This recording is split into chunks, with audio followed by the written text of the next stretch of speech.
हमें डींग हाँकने का शौक होता है ना, होता है ना।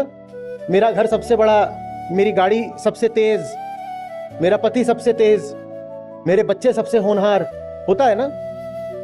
और ये सब इतने तेज क्यों है? क्योंकि मेरे हैं। तो वैसे हमें लग रहा है कि जब हम इंसान होकर के ऐसी बड़ी बड़ी बातें कर लेते हैं झूठ मूठ की, तो वो तो भगवान है भाई।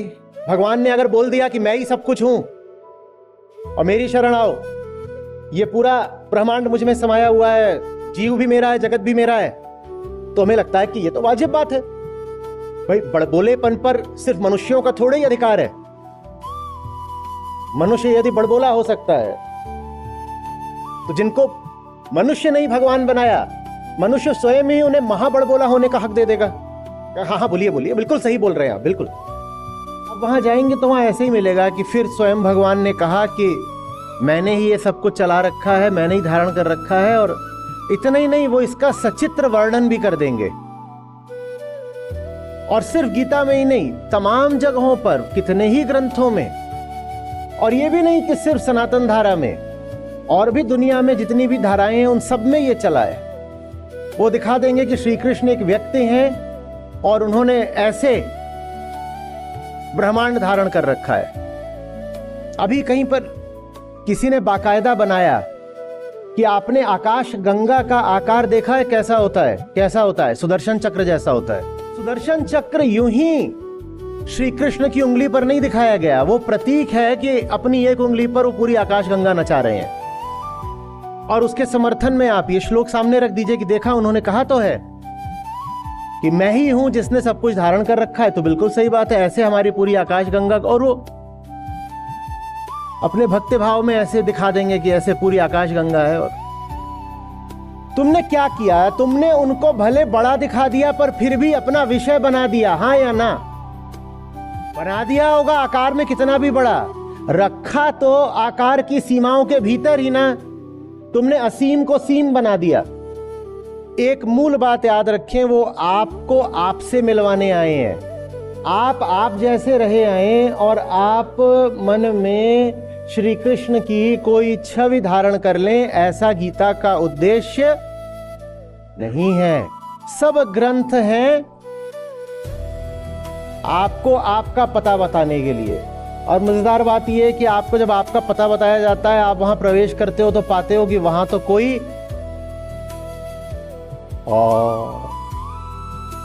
और ये बात हम जानते हैं, इसीलिए कभी अपना पता नहीं पूछते उनसे जो हमें हमारा पता बता भी सकते हैं। श्री कृष्ण कह रहे हैं, धनंजय, मुझसे परे अन्य कुछ भी नहीं। यह सब कुछ मुझ धागे में वैसे ही पिरोया हुआ है जैसे माला में माणिक पिरोए होते हैं। माला में मणियां होती हैं, फूल इत्यादि होते हैं, और वही दिखाई देते हैं, वही दिखाई देते हैं। धागा दिखाई नहीं देता। धागे की उपमा ली गई और कहा गया है, मुझसे परे अन्य कुछ भी नहीं है। पहले ये देखेंगे इसको कैसे नहीं पढ़ना है, कैसे नहीं पढ़ना है। व्यक्ति की तरह, अवतार की तरह, किसी भी मानसिक विषय की तरह नहीं बोल रहे हैं कृष्ण।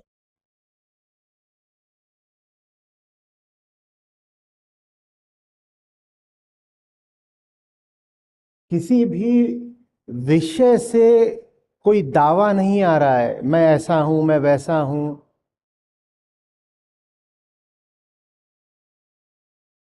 कोई खगोलज्ञ नहीं बोल रहा है, कोई कॉस्मोलॉजिकल बात नहीं हो रही है।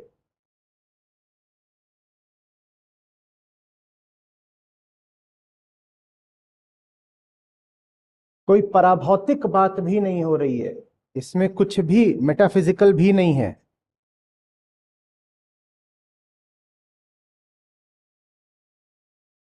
स्पष्ट हो रही है बात ये?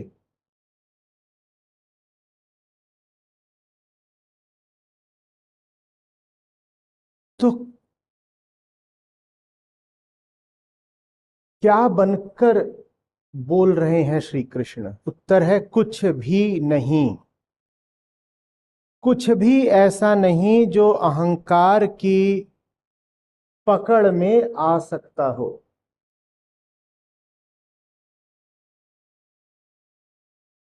यदि गीता किसी ऐसे बिंदु से आ रही है जिसको अहंकार पकड़ सकता है, तो फिर गीता भी बहुत साधारण वक्तव्य हो गई।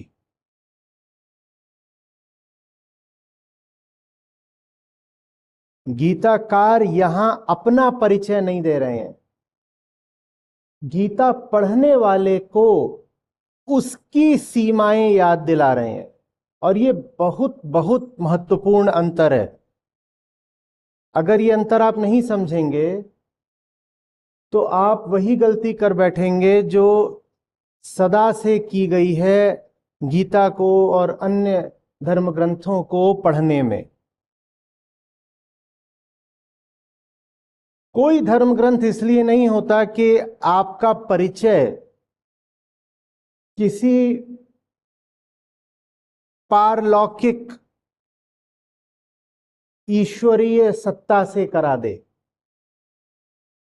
करा ही नहीं सकता, क्योंकि सत्य तो अज्ञेय होता है। तो सत्य से आपका परिचय कैसे करा देगा कोई धर्म ग्रंथ? ग्रंथ होते हैं आपका परिचय आपसे कराने के लिए। गीता इसलिए नहीं है कि आप श्री कृष्ण के बारे में ज्यादा जान जाएं। गीता इसलिए है ताकि आप अपने बारे में जान जाएं। लेकिन अहंकार किस दिशा देखेगा? बाहर की ओर दिशा देखेगा। वो जिज्ञासा करेगा भी तो किसको लेकर करेगा? पूछेगा कृष्ण कौन है, कृष्ण कौन है। अच्छा, तो देखो ना, यहां पर तो कृष्ण अपने बारे में बात कर रहे हैं, तो चलो जिज्ञासा करते हैं, जानते हैं। कोई नया जानने को मिला, कृष्ण की कुछ पहचान मिल गई। क्या पहचान मिल गई? धागे हैं वो। ये सब कुछ मणियों की माला है,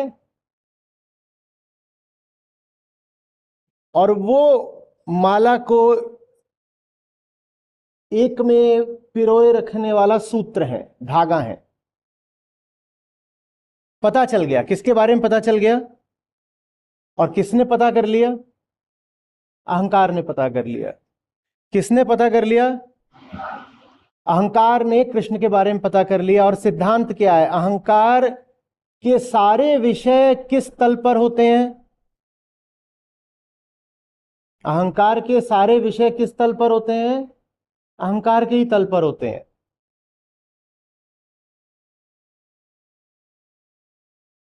अहंकार के सारे विषय अहंकार के ही तल पर होते हैं। और अहंकार कह रहा है कि मुझे कृष्ण का पता चल गया, तो उसने कृष्ण को भी कहां गिरा लिया?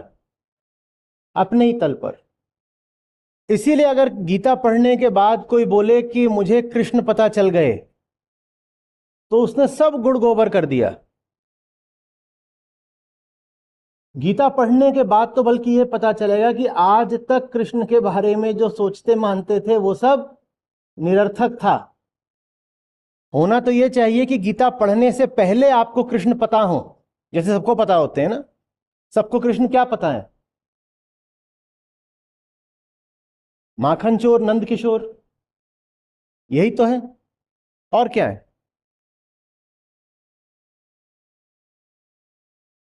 भारत में आप चले जाइए, किसी से भी पूछिए कृष्ण, तो कोई नहीं मिलेगा जो कहेगा ये कौन है, हम नहीं जानते। श्री कृष्ण है भाई, सब जानते हैं। पर क्या जानते हैं उनको? कोई उनको छोटा सा बच्चा बना रहा है, कोई उन्हें कामना पूर्ति के साधन की तरह इस्तेमाल कर रहा है, कोई उनको अपनी कथाओं कहानियों का विषय बना रहा है। कोई अभी नया नया जवान हुआ है तो वो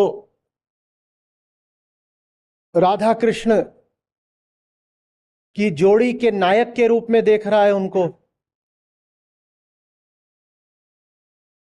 महिलाओं के द्वारा कृष्ण को देखने का अलग ही नजरिया होता है।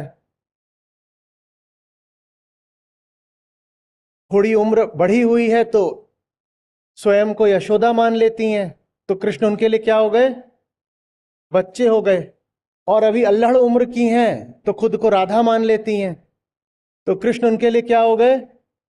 प्रियवर हो गए। कृष्ण को तो सभी जानते हैं। तो आज ये 7वें अध्याय के 7वें श्लोक की तो जरूरत ही नहीं है आपसे कृष्ण का परिचय कराने के लिए। उनको तो पूरा भारत जानता है, और भारत ही नहीं दुनिया जानती है, प्रसिद्ध हैं। गीता इसलिए है ताकि आप श्री कृष्ण के बारे में जो कुछ भी जानते थे उसका अटपटापन आपको दिख जाए, कि जो भी उनके बारे में आपकी मान्यता थी, कहानी थी, उसकी विसंगति आपको दिख जाए।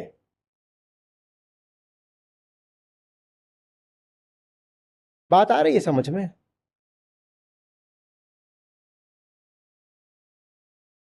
ये नहीं होना चाहिए। देखिए, आप कोई उपन्यास पढ़ते हैं, उपन्यास में दो पात्र हैं, ठीक है? उपन्यास में दो पात्र हो सकते हैं, एक का नाम मोहन, एक का नाम मीरा होते हैं। तो उपन्यास पढ़ने से पहले क्या आप इन पात्रों को जानते थे? नहीं जानते थे।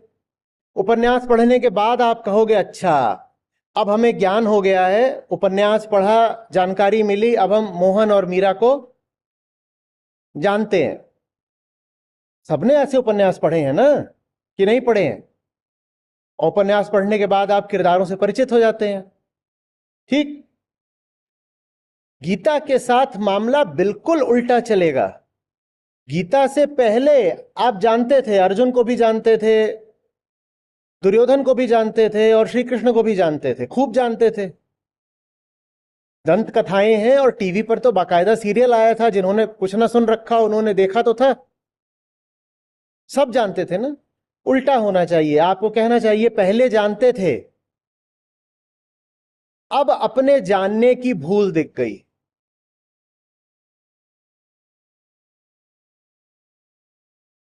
और यही नहीं कि दिख गया कि जैसा हम कृष्ण को जानते थे उसमें त्रुटि थी, दिख गया कि जानने वाले में ही त्रुटि है, तो जो कुछ जानता है सब त्रुटिपूर्ण है।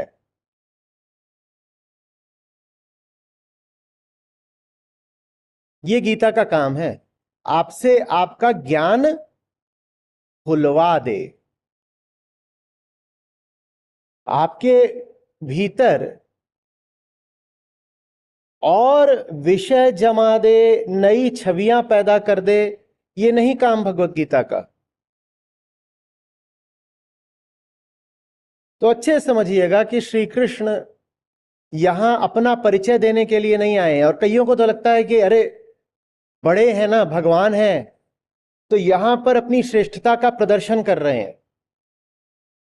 कह रहे हैं मुझसे बड़ा कोई नहीं, मुझसे आगे कोई नहीं, मुझसे अन्य कोई नहीं, सब कुछ मैंने ही चला रखा है, प्रकृति भी मेरी है, परा भी मेरी है, अपरा भी मेरी है। यही करते हैं हम, उच्चतम को भी अपने स्तर पर गिरा लेते हैं।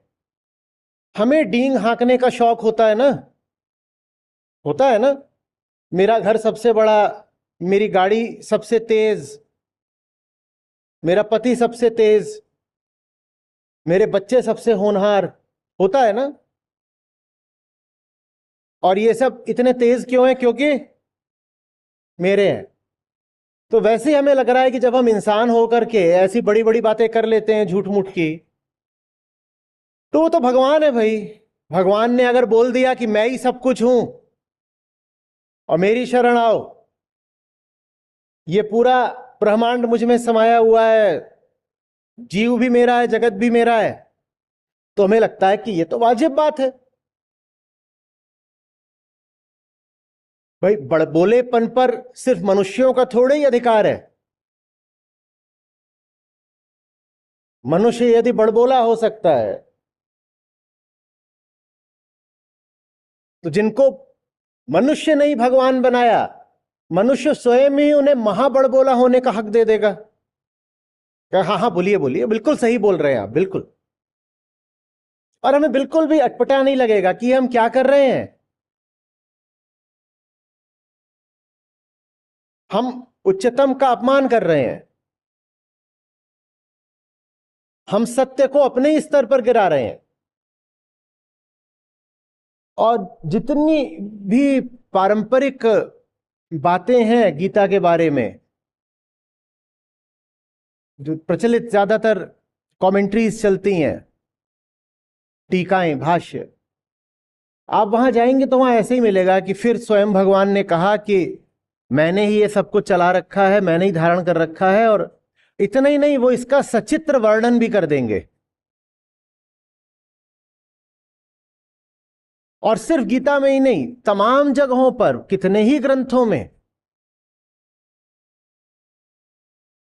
और ये भी नहीं कि सिर्फ सनातन धारा में, और भी दुनिया में जितनी भी धाराएं हैं उन सब में ये चला है। वो दिखा देंगे कि श्री कृष्ण एक व्यक्ति हैं और उन्होंने ऐसे ब्रह्मांड धारण कर रखा है।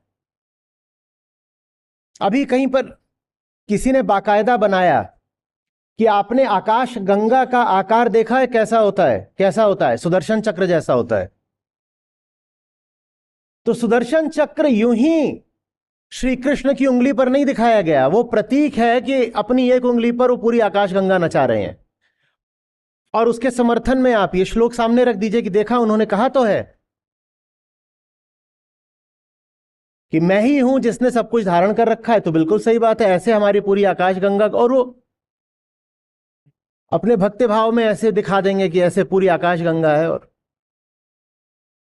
तुमने क्या किया? तुमने उनको भले बड़ा दिखा दिया पर फिर भी अपना विषय बना दिया, हां या ना?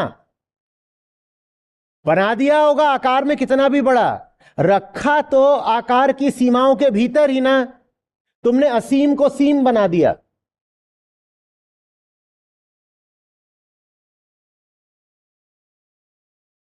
बना दिया होगा तुमने उन्हें कितना भी बड़ा, दे दिए ना तुमने उन्हें प्रकृतिगत गुण, गुणातीत को तुमने गुणों में धंसा दिया।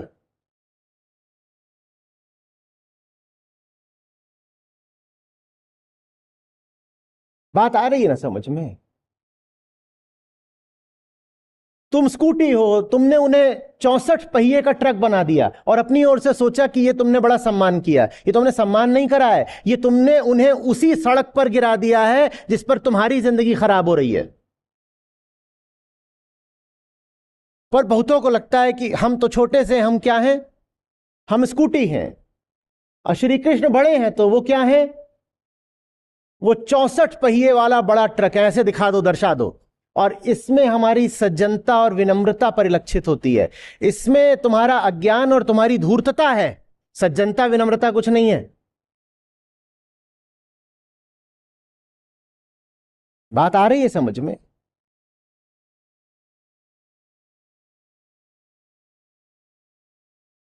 एक श्लोक हमारे सामने है और ऐसे बहुत सारे श्लोक हमारे सामने आने वाले हैं।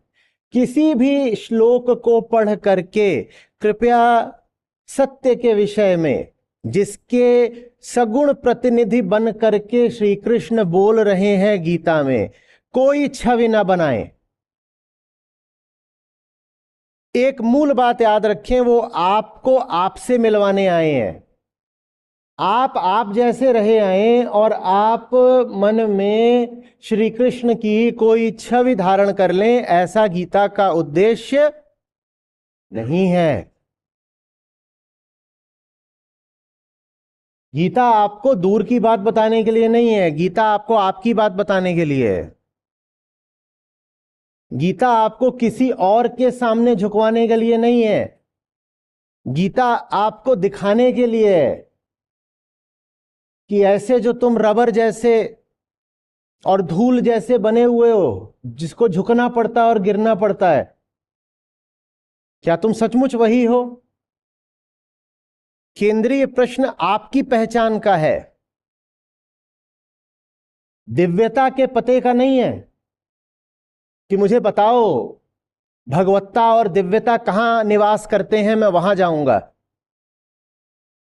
यह नहीं है केंद्रीय प्रश्न, न गीता में न अध्यात्म के किसी ग्रंथ में। कहीं और का पता बताने के लिए कोई ग्रंथ नहीं लिखा गया आपको। सब ग्रंथ हैं आपको आपका पता बताने के लिए। और मजेदार बात यह है कि आपको जब आपका पता बताया जाता है, आप वहां प्रवेश करते हो तो पाते हो कि वहां तो कोई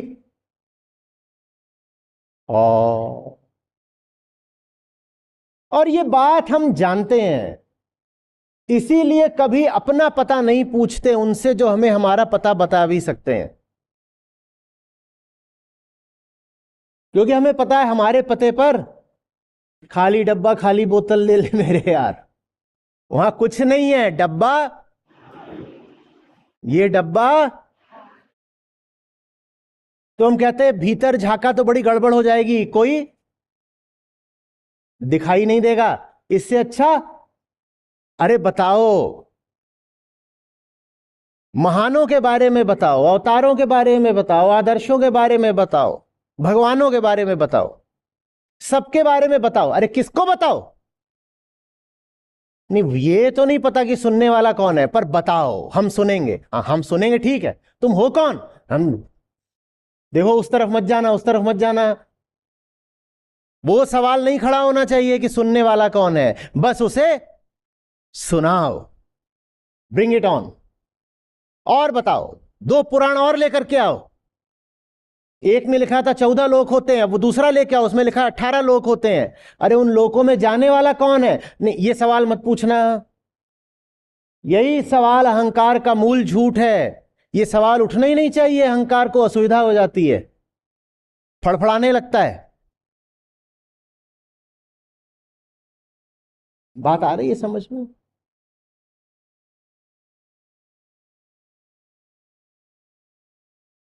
अहंकार की सीमाएं बताने के लिए है ये श्लोक, और जीवन का उद्देश्य भी। सीमाएं कैसे बता रहा है?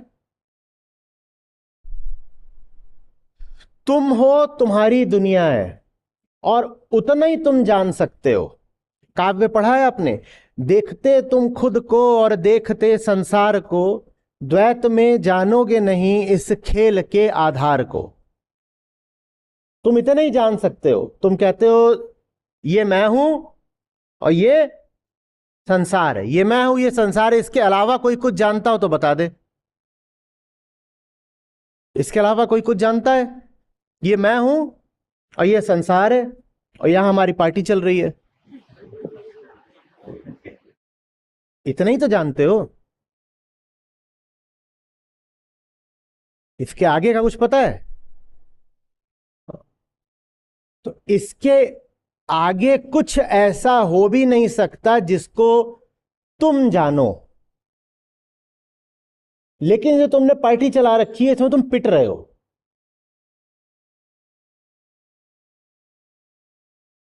इसमें कटलरी रखी नहीं हुई है, तुम्हारे सर पे फोड़ी जा रही है। और जो व्यंजन है वो बड़े विचित्र किस्म के हैं, तुम खाना नहीं चाहते पर तुम्हारे मुंह में ठूसे जा रहे हैं, और इसको तुम क्या बोलते हो? पौड़ी चल रही है।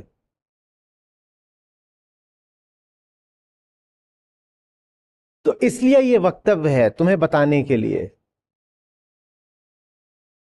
इसमें फंस कर मत रहो। जितना हो सके उसको जानो, उसको गलाओ, घटाओ, जिसके लिए ये संसार है। और यही है अधिकतम जो तुम कर सकते हो। जितना तुम घटते जाओगे, संसार का यथार्थ तुम्हें उतना स्पष्ट होता जाएगा, तुम्हारा दुख उतना कम होता जाएगा। एकदम सतर्क रहिए। कहीं भी यह नहीं कहा जा रहा कि तुम घटते जाओगे तो तुम्हें संसार के पार का कुछ पता चल जाएगा। कुछ माने तो विषय होता है। श्री कृष्ण यहां पर, इसको लिख लीजिए, श्री कृष्ण यहां पर विषय नहीं है, दिशा है। ठीक वैसे जैसे मैं आपसे बोलता हूं कि लिबरेशन डेस्टिनेशन नहीं, डायरेक्शन होता है।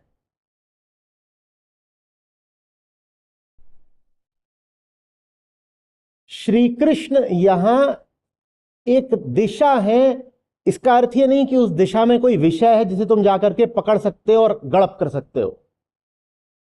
एक दिशा है, उस दिशा में आगे क्या है छोड़ दो ये, तुम बस ये देखो कि तुम उस दिशा में बढ़ोगे तो तुम्हारा दुख कम होगा। तुम कम होगे, तुम्हारा दुख कम होता जाएगा। वो दिशा तुम्हारे घटने की दिशा है, वो दिशा आगे जाकर के श्री कृष्ण को प्राप्त करने की दिशा नहीं है। प्राप्त करने वाला उस दिशा में चलते हुए बचता ही नहीं, तो प्राप्त क्या करेगा?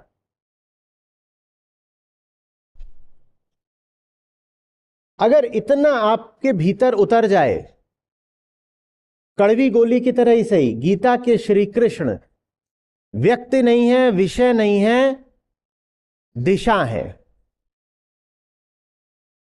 अर्जुन को वो इशारा कर रहे हैं, देखो अर्जुन ऐसे ऐसे ही कई बार चित्रित करते हैं ना, पता है क्या दिखा रहे हैं? क्षितिज। देखो उधर कोई खास विषय नहीं है, उधर बस एक दिशा, उस दिशा देखो, उस दिशा में जाकर के कुछ पा नहीं लोगे, तुम मिट जाओगे।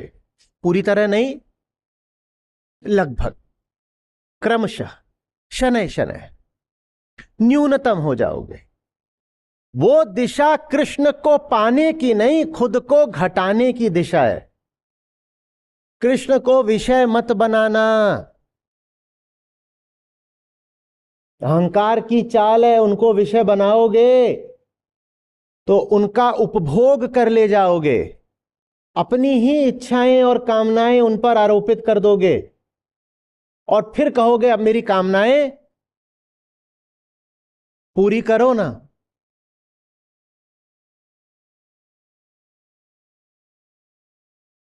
बात समझ में आ रही है?